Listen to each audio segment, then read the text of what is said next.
What does augmented reality in professional football have to do with empathy? And what is the airspeed velocity of an unladen swallow? Now, unfortunately, I'm only going to answer one of those questions today, so please try and contain your disappointment. When most people think about augmented reality, they think about Minority Report and Tom Cruise waving his hands in the air.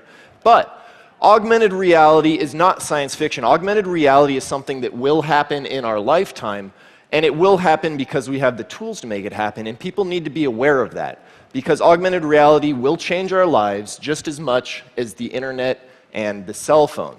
Now, how do we get to augmented reality? Step one, the step I'm wearing right now, Google Glass. I'm sure many of you are familiar with Google Glass. What you may not be familiar with is that Google Glass is a device that will allow you to see what I see. It will allow you to experience what it is like to be a professional athlete on the field. Right now, the only way you can be on the field is for me to try and describe it to you. I have to use words. I have to create a framework that you then fill in with your imagination.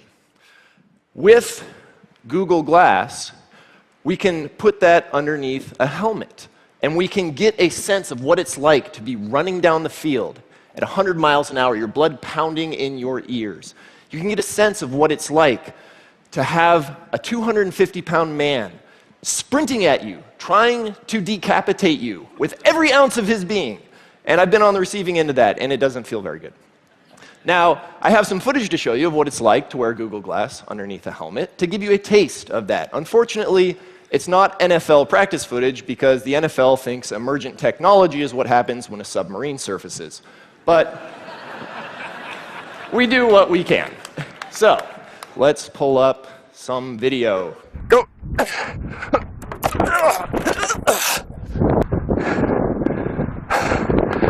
Oh, getting tackled sucks. Hold on. Let's get a little closer. All right, ready? Go! So, as you can see, small taste of what it's like to get tackled on the football field from the perspective of the tacklee. Now, you may have noticed there are some people missing there, the rest of the team. We have some video of that courtesy of the University of Washington. Hey, my 54, say no. Blue, white, go. Oh. So again, this takes you a little bit closer to what it's like to be on that field, but this is nowhere what it's like to be on the NFL. Fans want that experience. Fans want to be on that field. They want to be their favorite players. And they've already talked to me on YouTube. They've talked to me on Twitter saying, hey, can you get this on a quarterback? Can you get this on a running back? We want that experience. Well, once we have that experience with GoPro and Google Glass, how do we make it more immersive? How do we take that next step? Well, we take that step by going to something called the Oculus Rift, which I'm sure many of you are also familiar with. The Oculus Rift has been described as one of the most realistic virtual reality devices ever created, and that is not empty hype. I'm going to show you why that is not empty hype with this video.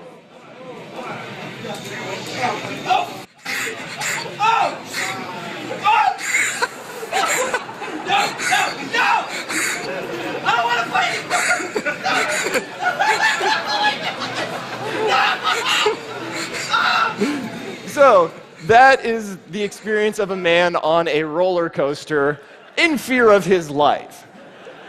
What do you think that fan's experience is going to be when we take the video footage of an Adrian Peterson bursting through the line, shedding a tackler with a stiff arm before sprinting in for a touchdown? What do you think that fan's experience is going to be when he's Messi sprinting down the pitch, putting the ball in the back of the net, or Federer serving in Wimbledon? What do you think his experience is going to be when he is going down the side of a mountain at over 70 miles an hour as an Olympic downhill skier? I think adult diaper sales may surge. But this is not yet augmented reality. This is only virtual reality, VR. How do we get to augmented reality, AR? We get to augmented reality when coaches and managers and owners look at this information streaming in that people want to see, and they say, how do we use this to make our teams better? How do we use this to win games? Because teams always use technology to win games. They like winning. It makes them money. So a brief history of technology in the NFL. 1965, Baltimore Colts put a wristband on their quarterback to allow him to call plays quicker. They ended up winning a Super Bowl that year. Other teams followed suit. More people watched the game because it was more exciting. It was faster. In 1994, the NFL put helmet radios into the helmets of the quarterbacks and later the defense. More people watched games because it was faster. It was more entertaining. In 2023, imagine you're a player walking back to the huddle and you have your next play displayed right in front of your face on your clear plastic visor that you already wear right now. No more having to worry about forgetting plays, no more worrying about having to memorize your playbook. You just go out and react. And coaches really want this because missed assignments lose you games, and coaches hate losing games. Losing games gets you fired as a coach. They don't want that. But augmented reality is not just an enhanced playbook. Augmented reality is also a way to take all that data and use it in real time to enhance how you play the game. What would that be like?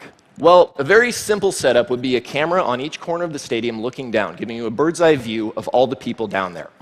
You also have information from helmet sensors and accelerometers, technology that's being worked on right now. You take all that information and you stream it to your players. The good teams stream it in a way that the players can use. The bad ones have information overload. That determines good teams from bad. And now your IT department is just as important as your scouting department, and data mining is not for nerds anymore. It's also for jocks. Who knew? What would that look like on the field?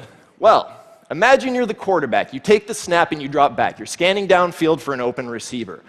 All of a sudden, a bright flash on the left side of your visor lets you know blindside linebacker is blitzing in. Normally you wouldn't be able to see him, but the augmented reality system lets you know. You step up into the pocket. Another flash alerts you to an open receiver. You throw the ball, but you're hit right as you're thrown. The ball comes off track. You don't know where it's going to land. However, on the receiver's visor, he sees a patch of grass light up, and he knows to readjust. He goes, catches the ball, sprints in, touchdown. Crowd goes wild, and the fans are with him every step of the way, watching from every perspective.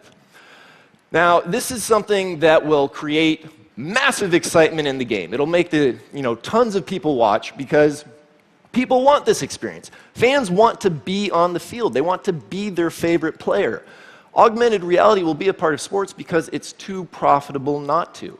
But the question I ask you is that all that we're content to use augmented reality for? Are we going to use it solely for our panem, our circenses, our entertainment is normal? Because I believe that we can use augmented reality for something more.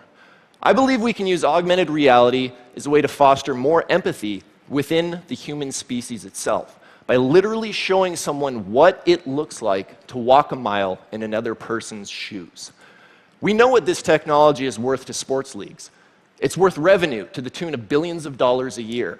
But what is this technology worth to a teacher in a classroom, trying to show a bully just how harmful his actions are from the perspective of the victim? What is this technology worth to a gay Ugandan or Russian, trying to show the world what it's like living under persecution?